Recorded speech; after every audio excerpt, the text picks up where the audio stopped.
My name is Daniel Harrison. 8 months ago, I uncovered something I wish I hadn't. It began with the sound of typing, soft, deliberate keystrokes echoing through the dimly lit corridors of Kirkland Medical Center. My name over and over again. Daniel Harrison. Daniel Harrison. At first, I thought I was imagining it, but the cold, sharp air against my skin and the fluorescent lights flickering like a dying heartbeat told me otherwise. Something was wrong. Deeply, undeniably wrong. I was a night shift security guard at the Kirkland Medical Center, an aging relic of 1960s architecture perched on the outskirts of Seattle. By the time I started working there, half of the building had been abandoned, its east wing shuttered and forgotten after a modern facility opened across town. My job was simple: patrol the grounds, ensure no one broke in, and log maintenance issues. But simplicity has a way of masking the sinister. I'd walk those empty halls night after night, my footsteps swallowed by the silence. The abandoned wing was the worst. Walls streaked with grime, peeling paint that whispered as it curled, and the faint metallic tang of something you couldn't quite place. The weight of abandonment hung heavy, like the building itself was mourning its own neglect. The air always felt heavier there, stagnant, like it hadn't moved in years. And yet, there was always a feeling of being watched, a presence lingering just beyond sight. Before I took the job, I'd been looking for something steady. My sister was going through a tough divorce, and my mom's heart condition had worsened. I needed the extra income to help them both. The hours were brutal and the isolation gnawed at me, but it felt manageable, at least at first. Then came the night I found the door. I was on the 4th floor of the East Wing, making my rounds, when I noticed something strange. Room 447's door was ajar. That wouldn't have been notable except for one thing: that room had been padlocked shut since before I'd started. Every time I'd passed it before, the heavy, corroded lock hung there like a warning. But not that night. The lock lay on the ground, broken and rusted. The door itself creaked open just enough to beckon me in. I should have walked away. I should have called it in and waited. But curiosity has a way of blinding you to common sense. The smell hit me first. It was a sickly, sweet odor, the unmistakable stench of decay mixed with something chemical and acrid. My flashlight beam sliced through the darkness, revealing a room frozen in time. Medical charts covered the walls, their edges curled and yellowed. A layer of dust blanketed everything, disturbed only by faint, untraceable patterns. It was like someone had been there, and yet hadn't. And then I saw it. In the corner cabinet, tucked beneath a pile of old X-rays, was a patient file. The name on the label was faded, but the number stood out. Patient number 247, Sarah Mitchell. Dated November 15th, 1987. The pages inside were brittle, the ink smudged with age, but the words were clear enough. Medical notes, cryptic observations, and something far more unsettling, a series of Polaroids. Each one showed a woman, Sarah Mitchell, I assumed, staring blankly at the camera, her eyes glassy, her expression unreadable. The notes described her unprecedented response to treatments. They spoke of neural plasticity, heightened sensory awareness, and something called Protocol X7. And then there was the last entry. Subject is aware. God help us all. I should have put the file back. I should have walked away and forgotten I'd ever seen it. But I didn't. I took it with me, and from that moment on, everything changed. In the days that followed, strange things began to happen. Lights flickered in patterns that seemed intentional, like they were trying to communicate. The elevator would stop on the 4th floor without being called. And then there were the shadows. Dark, fleeting shapes that danced just at the edge of my vision, always gone when I turned to look. I told myself it was my mind playing tricks, the stress of long hours and little sleep. But deep down, I knew better. And so I began to dig into the history of Kirkland Medical Center, into Sarah Mitchell's file, into the man who had signed those notes, Dr. James Crawford. What I uncovered would haunt me forever. And now it will haunt you too. I can't forget the moment I saw that padlock, corroded and broken, lying on the ground like a discarded warning. The door to room 447 was ajar, its silence daring me to enter. My flashlight cut through the stale air, illuminating a scene I'll never erase from my memory. The smell hit first, a cloying mix of rotten chemicals that made my stomach churn. Dust coated the decayed papers scattered across the floor, and the faint outline of footprints trailed toward the far corner of the room. There, beneath a pile of brittle X-rays, I found the file. Sarah Mitchell, patient 247. The faded label felt like an invitation or a threat. I flipped through the brittle pages, each one laced with dread. Dr. Crawford's notes were clinical, yet haunting. He described unprecedented responses and expanded consciousness, but the words that struck me most were scrawled at the bottom of the last page. Subject is aware. God help us all. I should have put the file back. I should have walked away. But I didn't. Instead, I carried it with me, unaware of the horrors I'd just unleashed. The days that followed were a blur of unease. Small things at first, the lights flickering in patterns that seemed deliberate, the elevator stopping on the 4th floor without being called. The security footage began to fail in the strangest ways, skipping frames or showing static where there should have been empty hallways. And then there were the whispers. At first, I thought I was imagining them, soft, barely audible murmurs that seemed to come from the walls themselves. But they grew louder, more distinct, and I swear I heard my name among them. I started to feel like I wasn't alone. Shadows danced just out of sight, and the sensation of being watched became suffocating. Even at home, the feeling followed me. My phone buzzed with calls from unknown numbers, static hissing on the other end. I told myself it was paranoia, the lack of sleep, the stress.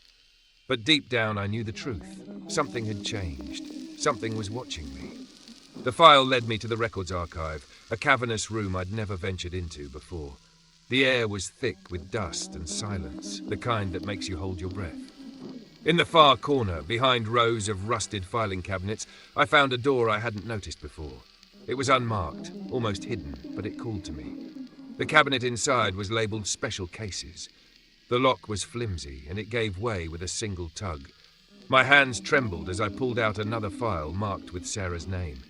This one went deeper, describing Protocol X7 and experiments meant to enhance neural plasticity. But Crawford's notes grew erratic, filled with frantic scribbles about expanded consciousness and a doorway. One line stopped me cold. We are no longer the observers. It sees us now. It wasn't long before I noticed them. At first, they were just shadows, lurking in the edges of reflections or standing in the periphery of my vision. But soon, they became more brazen. Figures moved through the corridors on the security monitors, but when I checked the halls, they were empty. Notes began to appear on my desk, scrawled in a jagged, hurried hand. Stop digging. My fear turned to dread when I realized they weren't just watching. They were warning me. Each flickering light, every distorted whisper, felt like a reminder that I was stepping into something far beyond my understanding. And as much as I wanted to stop, I couldn't. The truth was pulling me deeper, and I was powerless to resist. The deeper I dug, the more I wished I hadn't. Patient files, hospital logs, even local newspaper archives, they all pointed to a sinister pattern. Dozens of patients admitted under Dr. Crawford's care simply vanished. No discharge papers, no death certificates, just gaps as if their existence had been erased. I cross-referenced the names with public records, but every trail led to a dead end. Obituaries hinted at sudden illnesses or freak accidents that didn't add up. Missing persons reports from the same time periods were quietly closed without explanation. It was as though someone had carefully constructed a facade, hoping no one would ever connect the dots. But the pieces were falling into place, and the picture they painted was horrifying. Then came the call. A man's voice, hesitant but urgent, asked to meet. "I'm Michael Mitchell," he said. "Sarah was my sister." When we met, Michael was gaunt, his eyes sunken with grief and something darker, fear. I showed him the file, the photographs, Crawford's notes. His hands trembled as he sifted through the pages. "That's not her," he said, his voice barely above a whisper. "That thing in those pictures? It looks like her, but it's not. My sister disappeared months before any of this." Michael revealed that Sarah had been a vibrant, spirited woman, nothing like the blank, glassy-eyed figure in the Polaroids. He showed me a letter he'd received shortly after her disappearance. The handwriting was erratic, the message cryptic. "The doorway is open. She's just the beginning." From that moment, everything escalated. My phone buzzed incessantly with unknown numbers. Static hissed on the other end. punctuated by faint, distorted whispers. The watchers were no longer content to stay in the shadows. One night I returned home to find my apartment ransacked. Nothing was taken, but everything was wrong. Furniture overturned, photographs torn, and on the wall a single word scrawled in black ink: "Stop." My sister called me in tears the next day. Someone had left a note in her car: "He's digging too deep." My mother's health took a sudden turn, her heart condition inexplicably worsening. The threats weren't just directed at me anymore, they were targeting the people I cared about. I had to keep going. Crawford's journal hinted at a hidden lab, buried somewhere in the depths of the hospital's abandoned wing. It took weeks of searching, but I finally found it. A door concealed behind a rusted panel in the basement.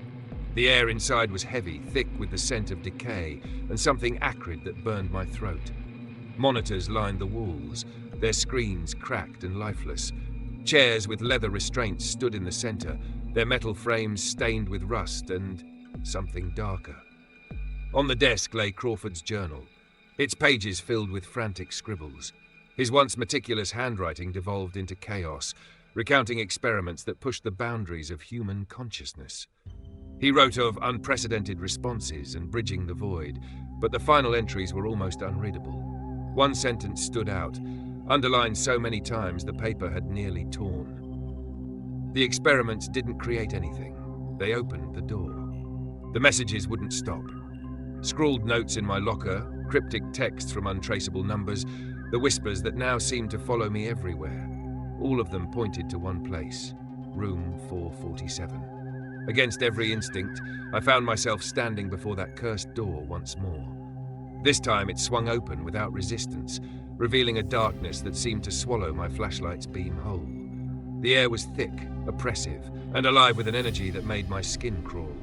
As I stepped inside, the walls seemed to breathe, their surfaces rippling like water disturbed by an unseen force. Shadows danced unnaturally, moving against the light instead of with it. My heart pounded as I ventured deeper, my footsteps muffled by an eerie silence that seemed to amplify every other sound. And then I saw her. Or rather, it. Sarah's figure stood at the center of the room, her back turned to me. Her movements were jerky, fragmented, as though her body was controlled by invisible strings. When she turned, her eyes glowed with an unnatural light, and her face, oh God, her face, was a twisted mockery of humanity. She smiled, but it wasn't Sarah's smile. It was the smile of something ancient, something that had learned to mimic us but could never truly understand. The walls began to seep a dark, viscous liquid, its metallic scent filling the room. Whispers surrounded me, growing louder, overlapping until they became a deafening cacophony. My flashlight flickered and died, leaving me in the dim, pulsating glow of whatever force had taken over the room. The figure took a step toward me, and I froze, every instinct screaming to run. But I couldn't. It was as though the room itself held me in place, demanding I face what I had uncovered. Through the whispers, a voice emerged, a deep, guttural tone that seemed to come from everywhere and nowhere at once. "You sought the truth," it said, "and now you will bear it." Images flashed before my eyes, patients writhing in agony, their minds tethered to something vast and incomprehensible. The experiments weren't about healing or discovery. They were about opening a channel, connecting human consciousness to an ancient, malevolent force that thrived on knowledge and emotion. The Sarah before me was no longer human. She was a vessel, a manifestation of that force, feeding on the very essence of what made us human. "We didn't create it," the voice hissed, echoing Crawford's final journal entry. "We invited it in, and now it knows you." The realization hit me like a physical blow. This entity, this thing, wasn't bound by the walls of the hospital. It was everywhere, watching, waiting, growing stronger with every secret uncovered, every fear fed. The entity's final challenge came with a chilling ultimatum: destroy the evidence and live, or expose the truth and risk unleashing its full power. My hands trembled as I held Crawford's journal, the key to everything I had uncovered. Flames danced in the corner of the room, licking at the edges of my vision, as if urging me to make a decision. My mind raced. If I burned the evidence, I could walk away, return to a semblance of normalcy. But at what cost? Leaving the truth buried would mean others might unknowingly stumble into this nightmare.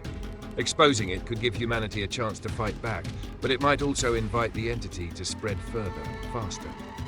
You can't stop me, the voice taunted, but you can choose how it begins. I closed my eyes, Crawford's words echoing in my mind. God help us all. With a deep breath, I threw the journal into the flames. The fire roared to life, consuming the pages, the notes, and the Polaroids. The room erupted into chaos.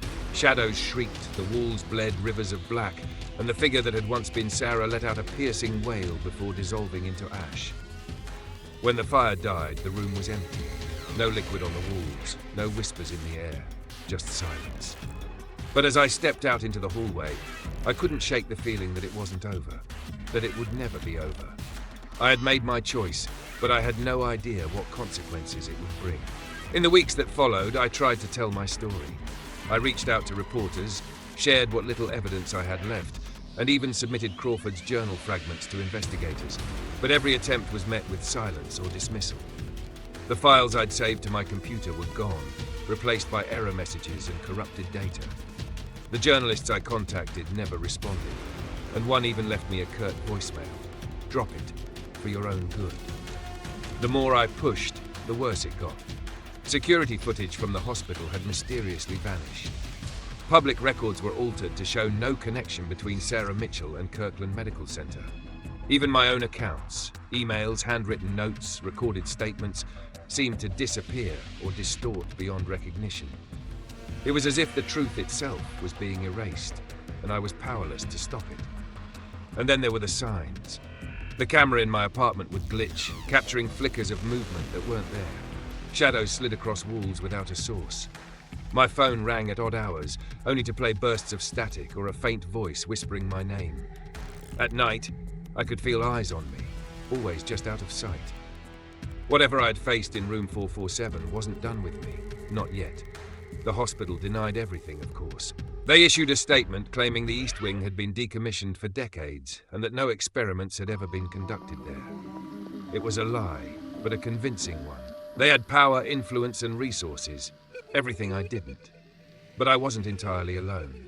Anonymous tips began to trickle in. Cryptic messages, old photographs, fragments of documents.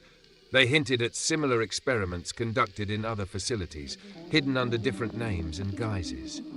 They're still at it, one message read. It's bigger than you think. I pieced together what I could.